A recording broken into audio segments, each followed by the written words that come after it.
Le PSG lance enfin son mercato après la Coupe du Monde des clubs qui est enfin terminée. Donc le PSG veut renforcer son équipe avec un milieu d'expérience. Les décideurs parisiens souhaitent un joueur de haut niveau avec un profil comparable à Kimmich. Donc pas Kimmich spécialement, mais un joueur en gros qui ressemble au style de jeu de Kimmich.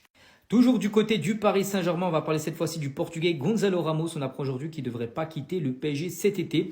Aucune avancée concrète sur le dossier. L'attaquant portugais devrait rester à Paris pour la saison prochaine. Concernant cette fois-ci Lucas Hernandez, donc lui c'est différent. Hernandez souhaiterait quitter le club parisien, donc Hernandez n'accepte plus d'être remplaçant du côté du PSG. Le défenseur du Paris Saint-Germain ne veut pas revivre une saison dans l'ombre. Il souhaite retrouver un rôle de titulaire dès cet été. On va parler cette fois-ci de Corentin Tolisso. Il ne joue pas au PSG, mais il joue à Lyon. Et c'est un joueur qui pourrait peut-être partir, et peut-être à Manchester United. Donc Manchester United a pris contact avec l'entourage de Corentin Tolisso. Le milieu de terrain est intéressé par le projet mancunien, mais ne forcera pas son départ pour rejoindre tout simplement la Première Ligue. De ce côté, Lyon a prévu de le garder cet été. Mais voilà, si une belle offre arrive, il pourrait être vendu. Accord trouvé entre Arsenal et le Sporting concernant Victor Gyökeres. Donc le joueur devrait s'engager du côté des Gunners dans la semaine. Donc les derniers détails sont réglés à Londres avec ses agents. Donc montant du transfert 73,5 millions d'euros, bonus inclus, contrat jusqu'en 2031 du côté bien sûr d'Arsenal. Et visite médicale possible cette semaine pour l'officialisation bien sûr du transfert. Et en plus de Victor Gyökeres, Arsenal qui est très actif sur ce mercato, il vise également Eze. Donc Arsenal va accélérer pour faire venir Eze, donc joueur sous-coté de Crystal Palace. Après Victor Gyökeres, les Gunners vont désormais se concentrer sur le milieu de Crystal Palace. Donc des discussions ont eu lieu cette semaine pour tenter de négocier un accord sans passer par sa clause libératoire qui est fixée à 75 millions d'euros.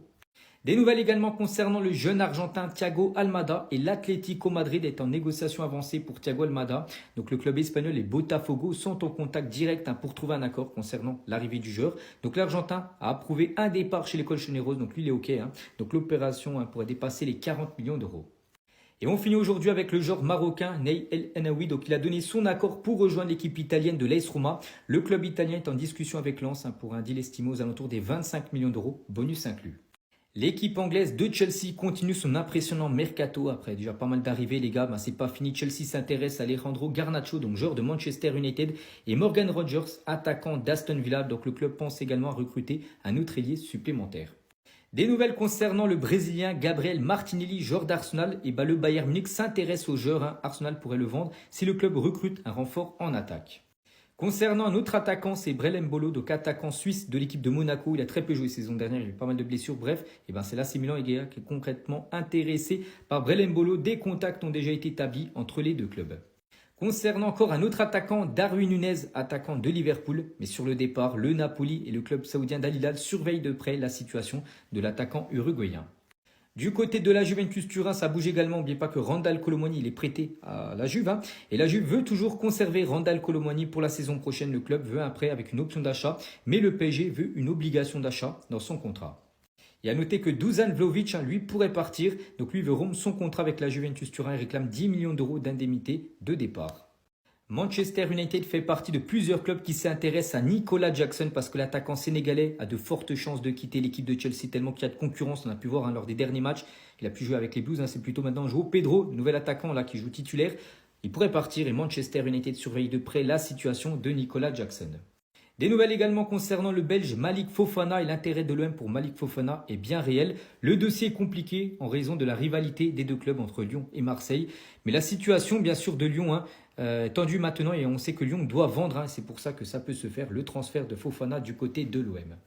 Des nouvelles également concernant Ibrahima Konaté, défenseur français de Liverpool en fin de contrat dans un an. Et Liverpool demande 50 millions d'euros pour laisser partir Ibrahima Konaté sur ce mercato 2025.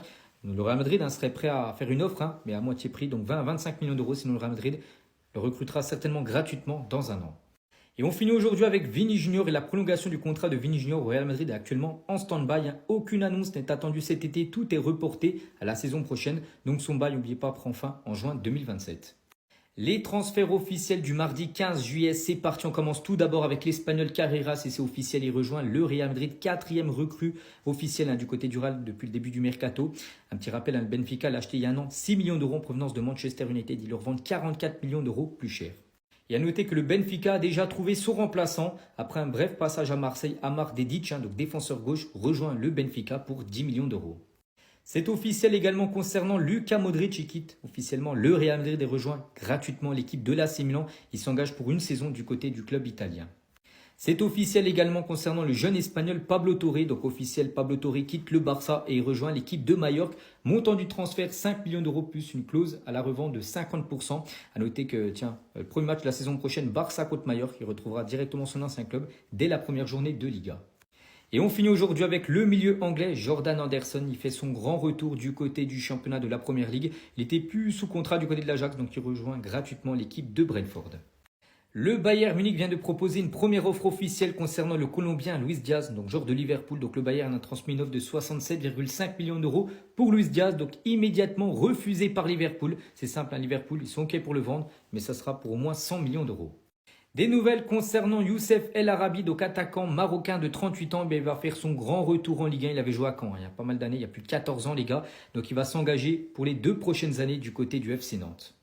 Des nouvelles également concernant Richard Rios, donc milieu colombien de l'équipe de Palmeiras. Il a joué la Coupe du Monde des clubs, ce joueur pourrait débarquer en Russie. Donc le Zénith envoie 30 millions d'euros sur Richard Rios. Donc pour l'instant, le joueur est pas très chaud pour rejoindre le championnat russe. Il serait plutôt chaud pour rejoindre l'AS Roma. Le milieu a dit oui à l'AS Roma. Le club italien doit maintenant s'entendre avec Palmeiras qui demande 30 millions d'euros pour lâcher son joueur. Et on finit aujourd'hui avec Dusan Tadic, devrait rejoindre l'Atlético Madrid d'après les médias serbes. Donc le joueur arriverait libre demain pour signer avec l'école Colchoneros. Donc actuellement il est libre depuis son départ du Fenerbahçe où il n'a plus de contrat. Donc il peut rejoindre l'Atlético Madrid. L'équipe anglaise de Liverpool va entrer très prochainement dans la course concernant Rodrigo. N'oubliez pas que le Real Madrid, les gars, pourrait vendre Rodrigo pour une somme au moins de 100 millions d'euros. Bien sûr, ce sera un gros transfert. Donc Arne Slot, donc le coach de Liverpool, apprécie énormément le Brésilien.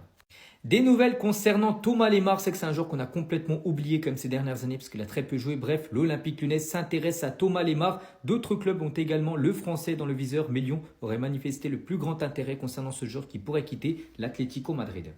Du côté de Strasbourg, ça bouge les gars. Donc Maxi Oyedele, donc ce joueur polonais va signer à Strasbourg. Montant du transfert 6 millions d'euros. Donc Manchester United va récupérer 40% de l'indemnité de transfert pour avoir formé le joueur. Toujours du côté de Strasbourg, un autre joueur également ciblé, donc c'est le défenseur lyonnais Cel Kumendi. Donc ce joueur, les gars, est dans le viseur du Racing Club de Strasbourg.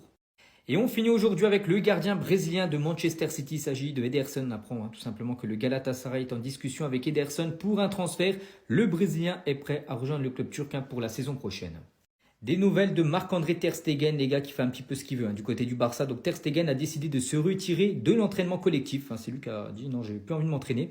Le gardien allemand s'entraîne en salle comme moyen de mettre la pression sur le club, non pas pour partir, mais pour avoir sa place dans le Barça saison prochaine. Donc Hansi Flick lui a indiqué qu'il serait le 3e gardien derrière Juan Garcia numéro 1 et Szczęsny numéro 2. Le club affirme qu'il souffre de douleurs au dos, mais il n'y a pas eu de déclaration officielle et c'est plus une excuse qu'une réalité tout simplement. Donc voilà, c'est lui les gars qui s'est retiré tout simplement de l'entraînement. Et concernant l'entraînement, donc aujourd'hui 2 séances, une ce matin mardi et une cet après-midi. Donc là toute la semaine bien sûr, beaucoup d'entraînement bien sûr pour préparer la nouvelle saison avec Hansi Flick. Et à noter les gars que 2 joueurs actuellement à l'entraînement parce qu'ils sont sous contrat du côté du FC Barcelone, donc Inaki Pena et Oriol Romeu. Donc le Barça négocie avec les 2 joueurs pour résilier leur contrat à l'amiable. Et on finit aujourd'hui avec le jeune Pablo Torre sous les couleurs de Majorque qui vient de s'engager pour les 4 prochaines années. Donc le Barça récupère 5 millions d'euros dans le transfert. À noter que le Barça inclut une clause de rachat, c'est-à-dire à tout moment le Barça peut faire revenir Pablo Torre. Et le Barça va retrouver très rapidement Pablo Torre parce que la première journée de Liga, ça sera le FC Barcelone contre Majorque. Le président du Real Madrid le confirme, donc Huijsen, Trent Alexander-Arnold, Carreras, Mastantuono et Xabi Alonso vont rendre notre club meilleur tout simplement. C'est comme les 5 recrues officielles du Real Madrid en l'espace d'un mois. C'est que le Real Madrid frappe quand même très très fort en ce début de mercato. Et toujours avec Florentino Pérez, on apprend aujourd'hui que Pérez aurait tenté de signer Rodri s'il était sur le marché. Le gros problème c'est que Manchester City pour l'instant ne souhaite pas vendre tout simplement le ballon d'or. Des nouvelles concernant Rodrigo, on apprend que Liverpool devrait bientôt entrer dans la course pour Rodrigo. Arne Slot, donc le coach des Reds, aime beaucoup le joueur. Donc pour l'instant, le Real Madrid, toujours ouvert bien sûr un départ de Rodrigo, mais ça sera pour au moins 100 millions d'euros.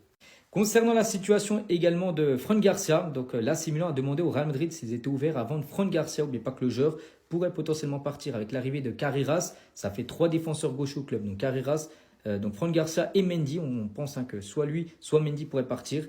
Il y a des chances qu'il parte, donc on ne sait pas encore si le Real Madrid le laissera partir, mais avec l'arrivée de Carreras, c'est vrai qu'il pourra avoir un bon de sortie. Et en parlant de Carreras, donc aujourd'hui, mardi, c'était la présentation du nouveau numéro 18 du côté du Real. Ousmane Dembélé a 83% de chances de remporter le Ballon d'Or le 22 septembre prochain. Donc c'est les bookmakers, les gars, qui ont établi un pourcentage de chances associé à chaque joueur d'être à la première place du Ballon d'Or. Et voici ce que ça donne pour les 10 favoris. Donc Dembélé, 83% de chances de finir en tête. Lamine Yamal a 20% de chances de finir premier. Vitinha, 9%. Et après on peut Rafinha, Palmer, tout ça. Donc voilà, Dembélé, le grand favori pour remporter ce Ballon d'Or. Du côté du PSG actuellement, c'est les vacances, des vacances bien méritées bien sûr pour les joueurs. N'oubliez pas que le retour à l'entraînement, c'est prévu le 4 août prochain. Les examens médicaux tout d'abord, le lendemain, reprise de l'entraînement. Et après, ça va s'enchaîner les gars avec la Super Coupe d'Europe face à Tottenham à Udine en Italie. Puis après, quelques jours après, la première journée de Ligue 1, déplacement au FC Nantes. Concernant le mercato, donc la Juventus Turin exerce un pressing pour que le PSG accepte de prêter une nouvelle fois Randal Kolo Muani. Bon, pour l'instant, Paris pas très chaud de nouveau prêter Randal Kolo Muani. La direction du club préférait plutôt un départ définitif et récupérer de l'argent que des prêts qui amènent 0 € bien sûr dans les caisses du club. Et concernant le jeune Gabriel Moscardo, donc on apprend aujourd'hui que tous les médias en gros portugais confirment que Moscardo devrait rejoindre l'équipe de Braga la saison prochaine en prêt.